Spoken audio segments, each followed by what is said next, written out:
The black waiter served a woman in a wheelchair, but when she handed him a newspaper clipping, Marcus Johnson, a 28-year-old black man, had been working as a waiter at the Silver Spoon, an upscale restaurant in downtown Chicago, for the past 3 years. Despite his bachelor's degree in business administration, the tough job market had forced him to take whatever work he could find. He was known for his warm smile and impeccable service, always going the extra mile for his customers. Growing up in a working-class family on the south side of Chicago, Marcus had learned the value of hard work and perseverance from his parents. His father, construction worker, and his mother, a nurse, had instilled in him a strong work ethic and a deep sense of empathy for others. These values had served him well in his current job, even if it wasn't his dream career.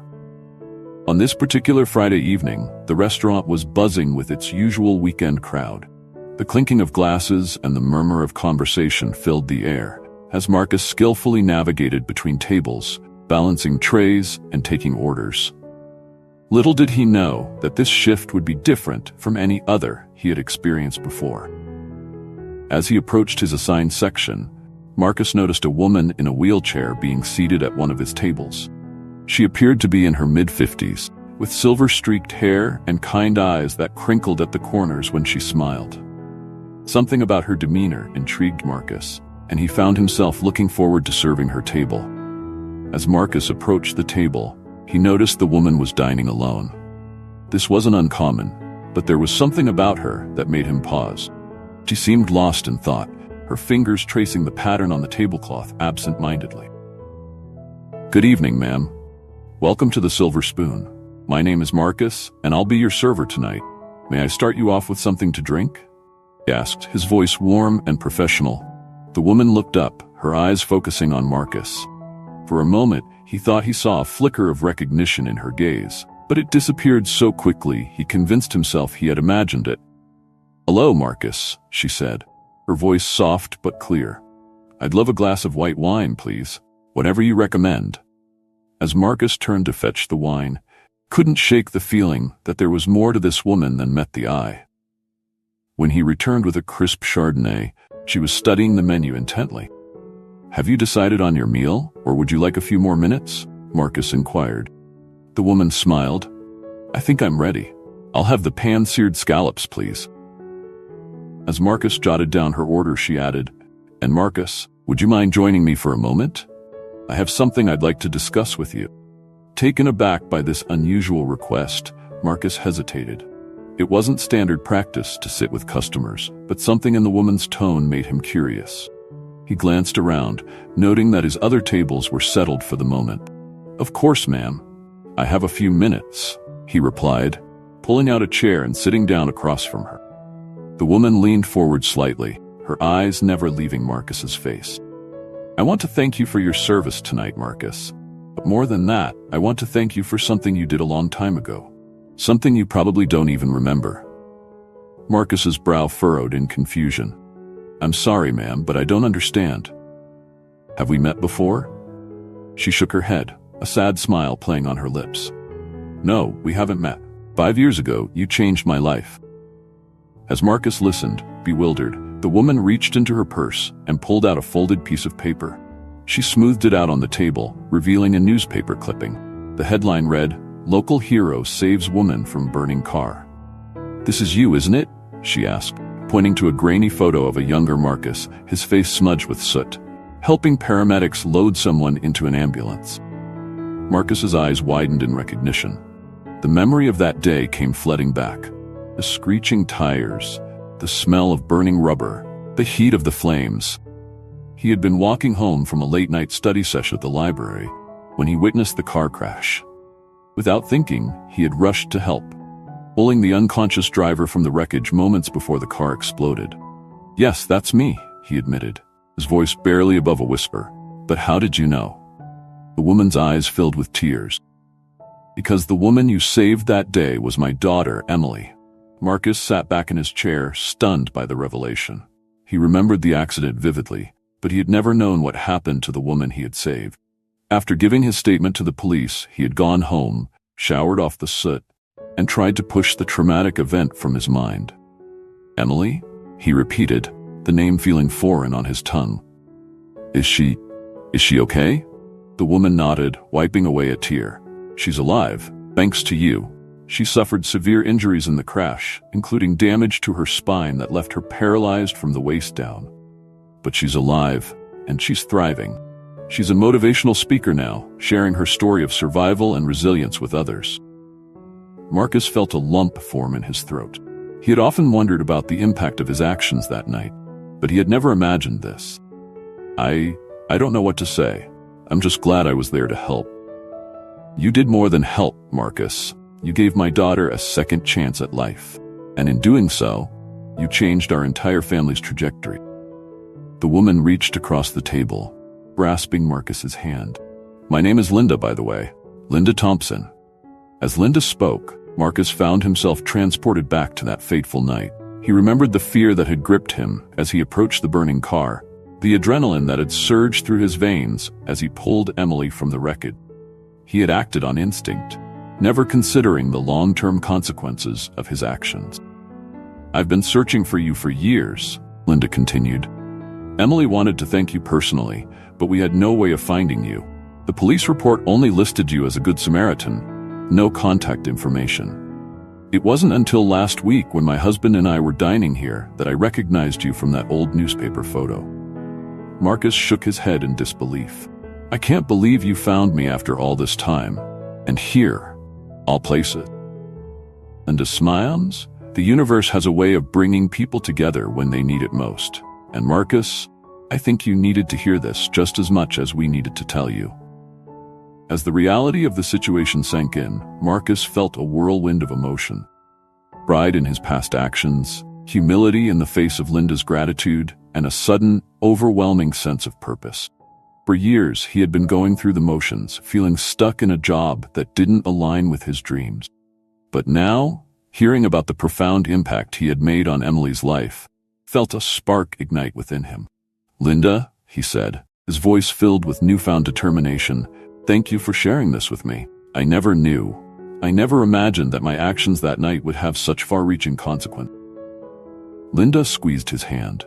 That's often the way with acts of kindness, Marcus. We rarely see the full extent of the ripples we create. In that moment, Marcus made a decision. He couldn't continue living his life as if that night had never happened. He needed to embrace the part of himself that had rushed into danger to save a stranger's life. I want to meet Emily, he said, surprising himself with the intensity of his words. If that's okay with you and her, of course, I'd like to hear her story. Linda's face lit up. Oh, Marcus, she would love that. In fact, she's giving a speech at a local community center next week. Would you like to come? Marcus nodded enthusiastically. I'd be honored. As he stood up to return to his duties, Marcus felt as if a weight had been lifted from his shoulders. For the first time in years, he felt a sense of purpose, connection to something greater than himself. Over the next week, Marcus threw himself into researching Emily's story. He watched videos of her speeches online, marveling at her strength and positivity in the face of adversity. He found himself inspired by her resilience, and it made him question his own life choices. The night of Emily's speech arrived, and Marcus sat in the audience, his heart pounding with anticipation. As Emily wheeled onto the stage, her presence commanding and her smile radiant, Marcus felt a surge of emotion. This was the woman he had saved, now changing lives with her words and her example. Emily's speech was powerful, detailing her journey from the accident to her current role as a motivational speaker. She spoke of the stranger who had saved her life, describing him as her guardian angel. When she finished, the audience gave her a standing ovation. After the speech, Linda introduced Marcus to Emily. The moment was charged with emotion as Emily grasped his hands, tears streaming down her face. Thank you, she said simply, her voice choked with gratitude. You gave me a second chance at life, and I've tried to make the most of it every day since. As they talked, Marcus felt a shift within himself. Emily's strength and determination in the face of adversity made his own struggles seem small in comparison. He realized that he had been letting fear and complacency hold him back, pursuing his true passions. In the days that followed, Marcus made a series of life-changing decisions. He gave notice at the restaurant, enrolled in a firefighter training program, and began volunteering at a local youth center. The spark that had been ignited by Linda's revelation had grown into a flame, driving him to make a difference in his community. However, these changes didn't come without challenges. Marcus's family was concerned about the risks associated with firefighting, and he faced financial strain as he juggled training and part-time work. There were moments of doubt when he wondered if he had made the right choice. But every time he faltered, Marcus thought of Emily and the impact one selfless act had made.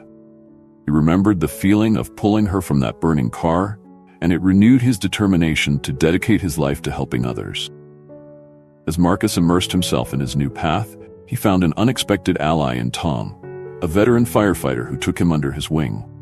Tom, a gruff but kind-hearted man in his 50s, recognized the passion and dedication in Marcus and became determined to help him succeed.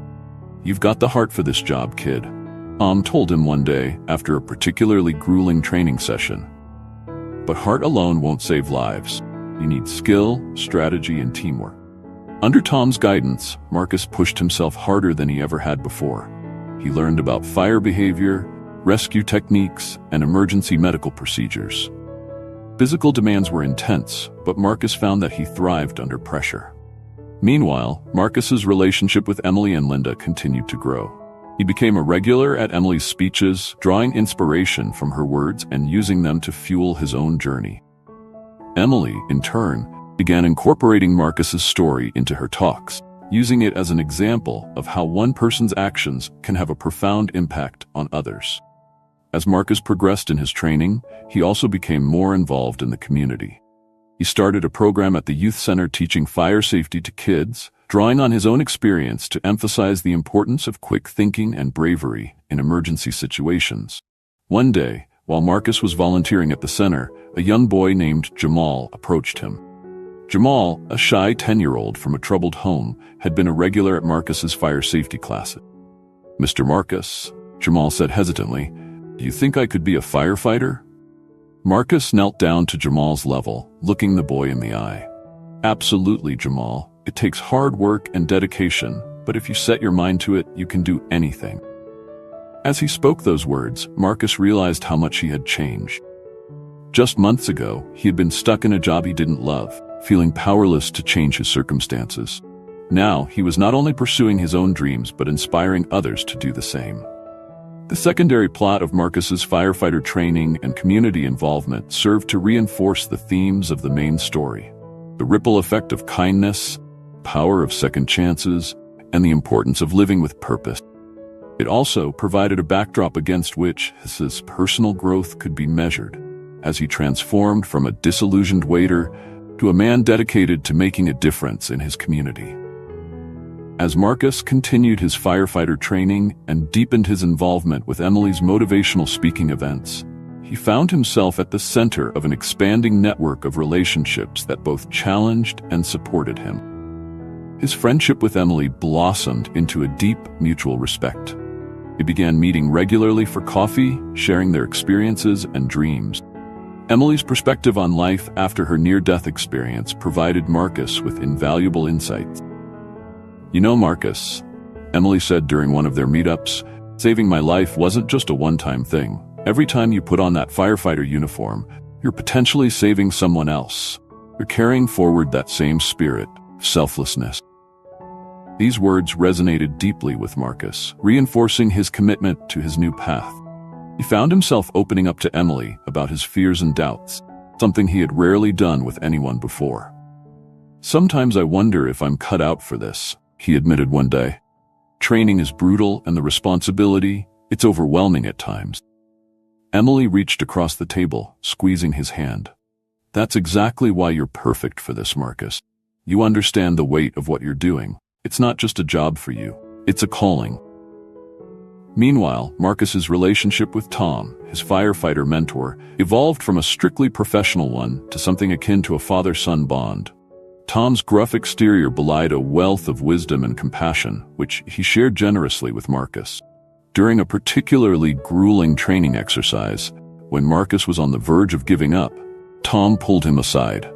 "Listen, son," he said, his voice uncharacteristically gentle.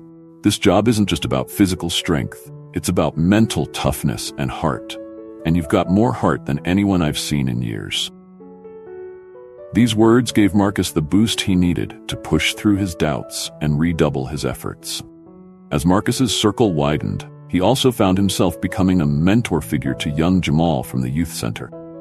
The boy's interest in firefighting had grown, and he peppered Marcus with questions at every opportunity. One Saturday, Marcus invited Jamal to the fire station for a tour. As they walked through the facility, Jamal's eyes wide with wonder, Marcus felt a surge of pride and responsibility. "Remember, Jamal," he said as they stood next to a gleaming fire truck, "being a firefighter is about more than just putting out fires. It's about being there for your community, about facing your fears to help others." Jamal nodded solemnly, hanging on every word. "I want to be brave like you, Mr. Marcus." These words hit Marcus hard, reminding him of the impact he was having not just through his actions, but through his example. Throughout this period, Marcus's relationship with Linda, Emily's mother, also deepened. She became a source of maternal support, often inviting him over for family dinners, offering words of encouragement when the challenges of his new path seemed overwhelming. During one such dinner, Linda raised her glass in a toast. "To Marcus," she said, her eyes shining with emotion, "who not only saved my daughter's life, but continues to inspire us all with his courage and dedication." As Marcus looked around the table at the faces of Emily, Linda, and Emily's father, felt a sense of belonging he had never experienced before. These people, who had started as strangers, had become a second family to him. This expanding web of relationships served to anchor Marcus in his new life, providing support, inspiration, and a sense of purpose. Each person, Emily, Tom, Jamal, Linda, reflected a different aspect of his journey, from the life-changing moment of the car rescue to his current path as a firefighter in training. Through these connections, Marcus was not only transforming his own life, touching the lives of others in profound ways. He was living proof of the ripple effect of one act of kindness, and each day, he was creating new ripples that would spread out in ways he couldn't yet imagine. The day of Marcus's final firefighter examination arrived, bringing with it a mix of excitement and nervousness. This was the culmination of months of rigorous training, both physical and mental.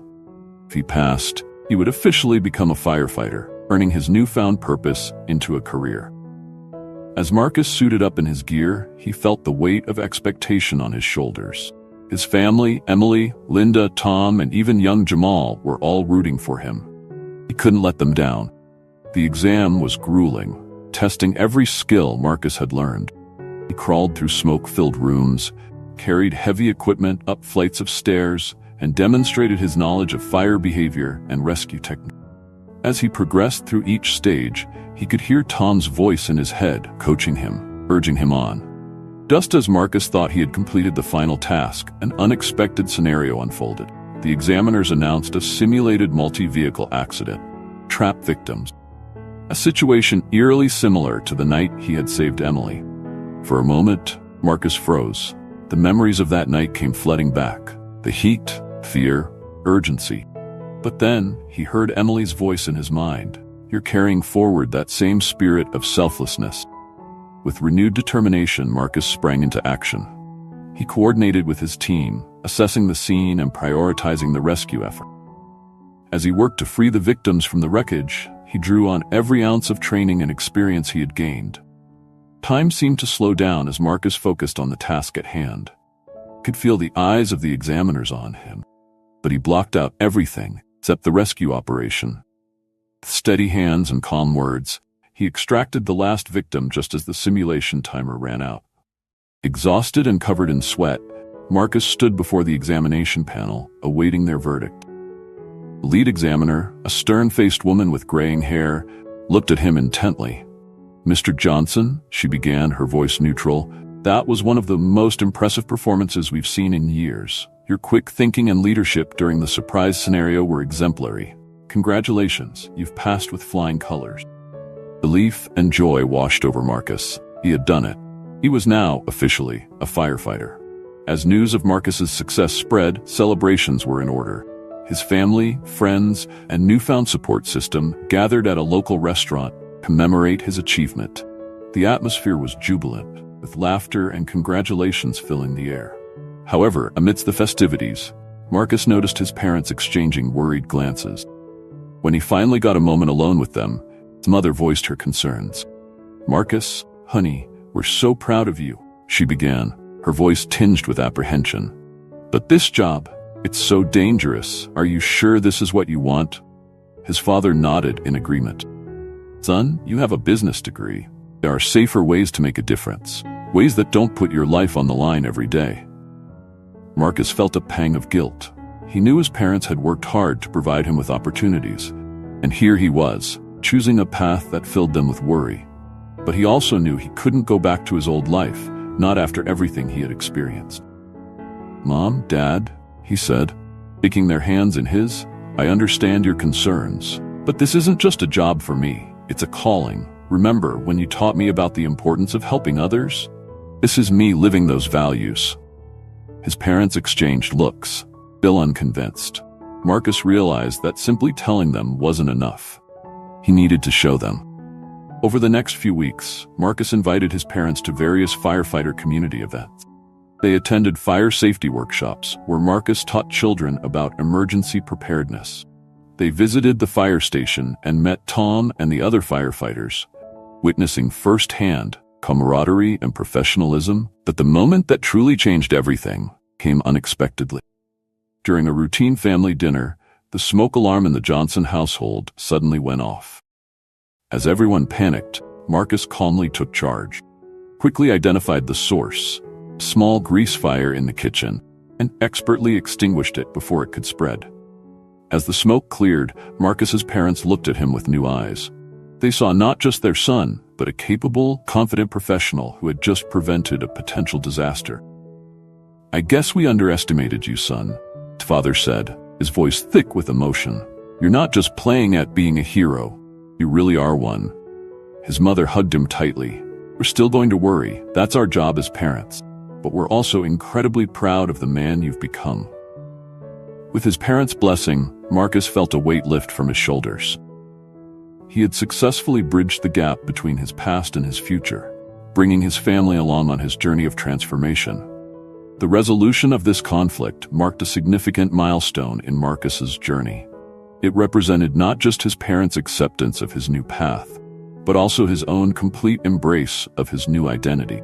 He was no longer Marcus the waiter, or even Marcus the accidental hero.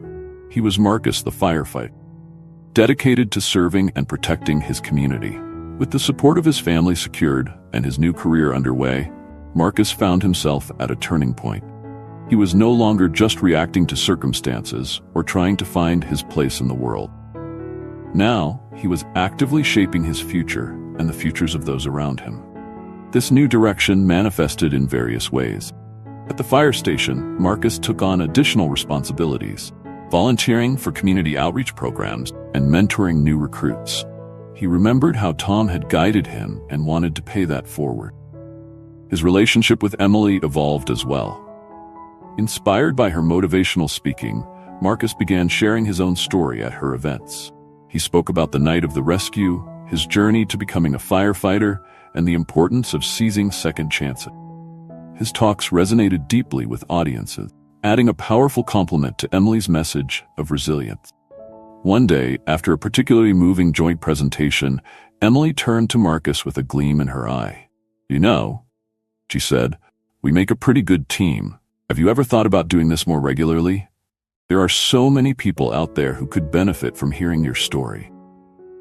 Marcus considered her words carefully. He loved being a firefighter, but he also recognized the impact his story could have on others. Perhaps there was a way to do both, to serve his community as a firefighter and inspire others through speaking engagements. "I think you might be onto something," he replied, a slow smile spreading across his face. "Maybe it's time to take on a new challenge." This conversation marked the beginning of a new chapter in Marcus's life.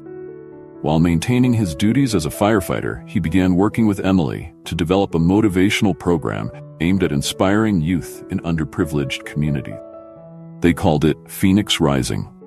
a nod to both the fiery nature of their shared experience and the theme of rebirth and transformation. As Marcus embraced this new direction, he felt a sense of fulfillment he had never known before. He was not just living for himself anymore, but for the countless lives he could touch through his work as both a firefighter and a motivational speaker. As Marcus stood before a group of high school students, sharing his story as part of the Phoenix Rising program, couldn't help but reflect on the incredible journey that had brought him to this point. 5 years ago, he began, his voice strong and clear. I was just a waiter, feeling stuck and unfulfilled. I never imagined I'd be standing here today, not just as a firefighter, but as someone with a message to share. He paused, looking out at the sea of young faces before him. In their eyes, he saw reflections of his younger self, full of potential, unsure of their path. But here's the thing, he continued. Sometimes life has a way of pushing you towards your true calling. For me, it was a car accident and a chance to save a life. For you, it might be something entirely different. Key is to be ready for that moment and to have the courage to embrace it when it comes.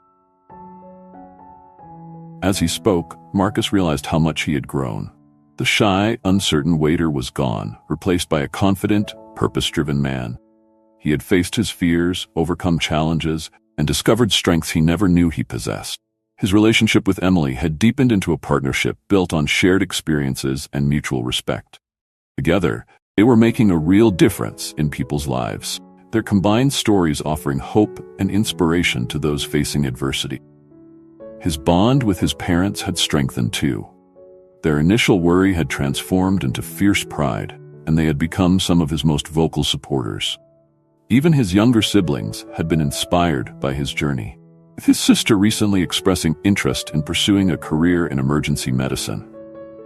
Marcus thought about Tom, his mentor at the fire station, who had seen potential in him when he was just a rookie.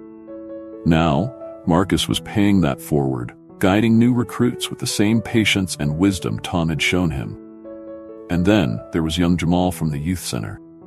The boy's admiration had turned into determination, and he was now actively working towards his dream of becoming a firefighter.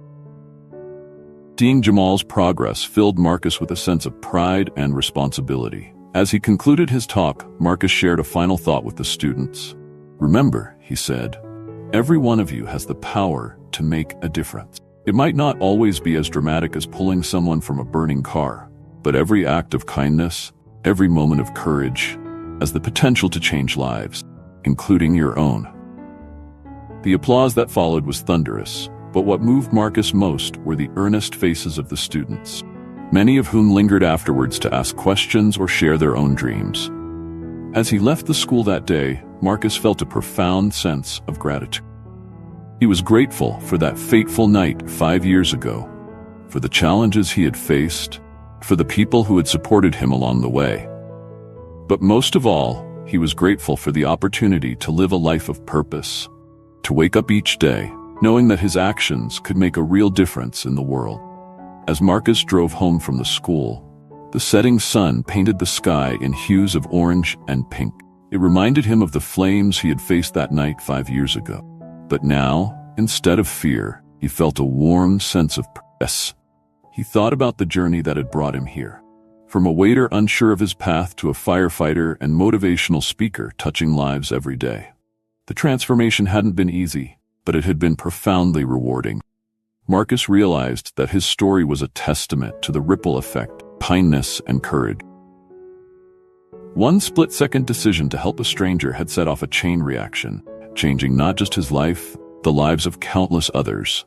Emily, Linda, Tom, Jamal, the students he spoke to, each connection was a ripple spreading outward, creating waves of positive change. As he pulled into his driveway, Marcus's phone buzzed with a text from Emily. Great job today. Ready for tomorrow's talk at the community center? Marcus smiled as he typed his reply. Always ready. Every day is a new chance to make a difference. And that, he realized, was the heart of his journey. Every day was an opportunity to choose courage, to extend kindness, to inspire others. Whether he was rushing into a burning building or sharing his story with a room full of strangers, Marcus was living proof that one person could indeed make a difference.